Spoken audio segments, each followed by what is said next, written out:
എല്ലാവർക്കും നമസ്കാരം. പ്രതി ജൂൺ 30 11:15 മണിക്ക് രാത്രി കൊരട്ടി ജംഗ്ഷനിൽ ചേതന മെഡിക്കൽസിന് മുൻവശം റോഡിൽ നിൽക്കുകയായിരുന്ന ആവലാതിക്കാരനെ ദേഹോപദ്രവം ഏൽപ്പിക്കണമെന്ന ഉദ്ദേശത്തോടും കരുതലോടും കൂടി എടാ പിന്നൊരു തെറിയാണ് എന്ന് അസഭ്യം പറഞ്ഞും അന്യായമായി തടഞ്ഞു നിർത്തി കഴുത്തിൻ്റെ ഇടതുഭാഗത്തും വലത് കവിളിലും നെറ്റിയിലും മൂക്കിൻ്റെ മുകളിലും കൈകൊണ്ട് ഇടിച്ച് ദേഹോപദ്രവം ഏൽപ്പിച്ചും ആവലാതിക്കാരൻ്റെ മൊബൈൽ ഫോണും ചാർജറും ഹെഡ്സെറ്റും തറയിൽ അടിച്ച് തകർത്തതിൽ വെച്ച് 75,000 രൂപയുടെ നാശനഷ്ടം വരുത്തിയ കാര്യം. ആരാണ് ഈ ആവലാതിക്കാരൻ? ആരാണ് ഈ പ്രതി? ആവലാതിക്കാരൻ എന്ന് പറയുന്നത് വെസ്റ്റ് കൊരട്ടിയിലുള്ള ഉദയകുമാർ എന്ന പിതാവിൻ്റെ മകൻ സിദ്ധാർത്ഥ് ഉദയകുമാർ, 22 വയസ്സ്. ആ സിദ്ധാർത്ഥ് ഉദയകുമാറാണ് ഇതിലെ വാദി, ആവലാതിക്കാരൻ. സിദ്ധാർത്ഥ് ഉദയകുമാറിനെയാണ് ഇപ്പോൾ ഞാൻ നേരത്തെ വായിച്ച പ്രകാരം കഴുത്തിൻ്റെ ഇടതുഭാഗത്തും വലതു കവിളിലും നെറ്റിയിലും മൂക്കിൻ്റെ മുകളിലും കൈകൊണ്ടിടിച്ച് ദേഹോപദ്രവം ഏൽപ്പിച്ചും ആവലാതിക്കാരൻ്റെ മൊബൈൽ ഫോണും ചാർജറും ഹെഡ്സെറ്റും തറയിലടിച്ച് തകർത്തതിൽ വെച്ച് 75,000 രൂപയുടെ നാശനഷ്ടം വരുത്തിയ കാര്യം. ഇത് ഈ ചെറുപ്പക്കാരനെ, 22 വയസ്സുള്ള ഈ ചെറുപ്പക്കാരനെ ചെയ്തതാണ്. ആരാണ് ചെയ്തത്? ചെയ്ത ആളുടെ പേര് വിനുകുമാർ. വിനുകുമാർ തിരുവനന്തപുരത്താണ് അദ്ദേഹത്തിൻ്റെ വീട്. വിനുകുമാർ ഒരു സിവിൽ പോലീസ് ഓഫീസറാണ്, അതും കൊരട്ടി സ്റ്റേഷനിലെ. ഇദ്ദേഹം ഒരുപാട് ഇതുപോലെയുള്ള സംഭവങ്ങൾ പോലീസ് സേനയ്ക്ക് തന്നെ അഭിമാനക്ഷതം ഉണ്ടാക്കുന്ന തരത്തിലുള്ള പല സംഭവങ്ങളിലും പെട്ടിട്ടുള്ളൊരു വ്യക്തിയാണ് ഈ വിനുകുമാർ. അദ്ദേഹം കൊരട്ടിയിലാണ് ജോലി ചെയ്യുന്നത്.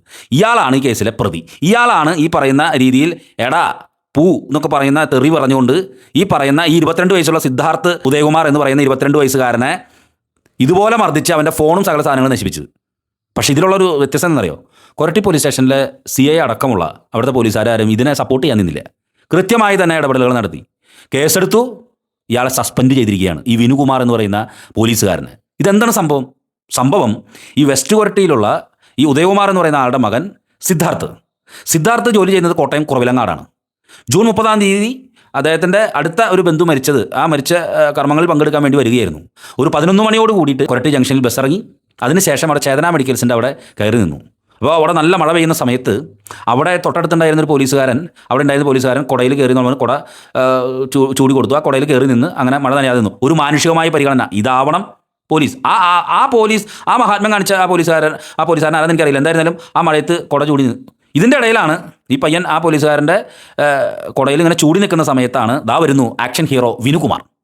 വന്ന വഴി ഈ പറയുന്ന ഈ സിദ്ധാർത്ഥ് ഉദയകുമാറിൻ്റെ ബാഗ് വലിച്ചു പിടിച്ചു. നീ എവിടെ നിന്ന് വന്ന, എന്താ സംഭവം നിൻ്റെ? അങ്ങനെ അതിൻ്റെ ഉള്ളിലുള്ള ആ മൊബൈൽ ഫോണും ഹെഡ്സെറ്റും വാങ്ങിച്ചു. അത് തറയിലടിച്ചു. ഇവനൊന്നും മനസ്സിലാവുന്നില്ല. ഇവന് ചോദിച്ചു, എന്താ സാറേ ഇത് ചെയ്യണേ? എന്താ സാറേ ചെയ്യണേ? നീ അധികം കളിക്കുന്നുണ്ട്, എന്തെങ്കിലും തൂഫാനിൽ ഉൾപ്പെടുത്തി നിന്നെ കേസാക്കുന്നുണ്ട്. ഇവന് തൂഫാൻ എന്താണെന്നൊന്നും ഈ പയ്യനറിയില്ല. അത് കഴിഞ്ഞ് ഈ പയ്യനെ 2 ചെകിടത്തും അടിക്കുകയാണ്. അടിച്ചതിന് ശേഷം വീണ്ടും ഇടിച്ചു. ഈ പയ്യൻ ബോധരഹിതനായി മറിഞ്ഞു വീണു. അപ്പോൾ അവിടെ ഉണ്ടായിരുന്ന പോലീസുകാരും അവരെല്ലാം ചേർന്ന് ഉടനെ വെള്ളം തെളിച്ചു. അതിന് നേരം ആശുപത്രിയിലേക്ക് കൊണ്ട് ഈ പയ്യനെപ്പോൾ ENTയുടെ വിദഗ്ധ പരിശോധനകൾക്ക് വിധേയമാക്കിയിരിക്കുകയാണ്. എന്താണ് ഈ പറയുന്നത്? മൃദുഭാവേ ദൃഢഹൃദയ. എന്താ സംഭവം? മൃദുഭാവേ ദൃഢഹൃദയ പോലീസിൻ്റെ ആപ്തവാക്യമാണ്. മൃദുഭാവേ ദൃഢഹൃദയ. പൊതുവേ ഒരു മൃദുവായ സംസാരവും എന്നാൽ നിയമത്തിൻ്റെ കാര്യത്തിൽ കർശനമായ ഇടപെടലും നിയമം നടപ്പാക്കുന്നതിൽ. ഇതാണ് ഇതുകൊണ്ട് ഉദ്ദേശിക്കുന്നത്.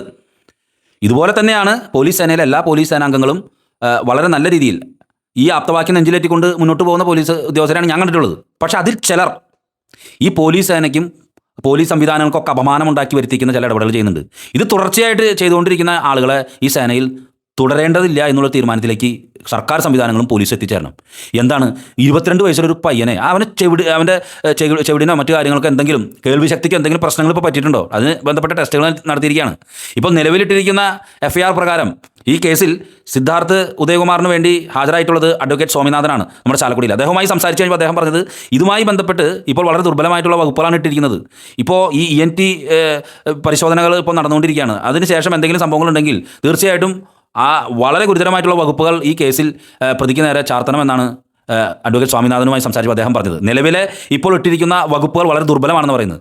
ഒരു ചെറുപ്പക്കാരൻ, 22 വയസ്സുള്ള ചെറുപ്പക്കാരൻ, അയാൾ എന്താണ് മറ്റൊരു പോലീസുകാരൻ കുട ചൂടി കൊടുത്തു കഴിഞ്ഞപ്പോൾ ആ കുടയിൽ നിന്നിരുന്ന പയ്യനെ ഈ മനുഷ്യൻ ഇയാൾ എന്താണ് കാണിച്ച ഈ പോലീസുകാരൻ വന്ന് ചെകിടത്തടിച്ച് ഇടിച്ചിടുക, അവൻ്റെ മൊബൈൽ ഫോൺ താൻ തല്ലിപ്പൊട്ടിക്കുക. ഒരു കാരണമില്ലാണ്ട് എൻ്റെ തൂഫാനിൽ ഒതുക്കി അത് ചെയ്യുന്നു.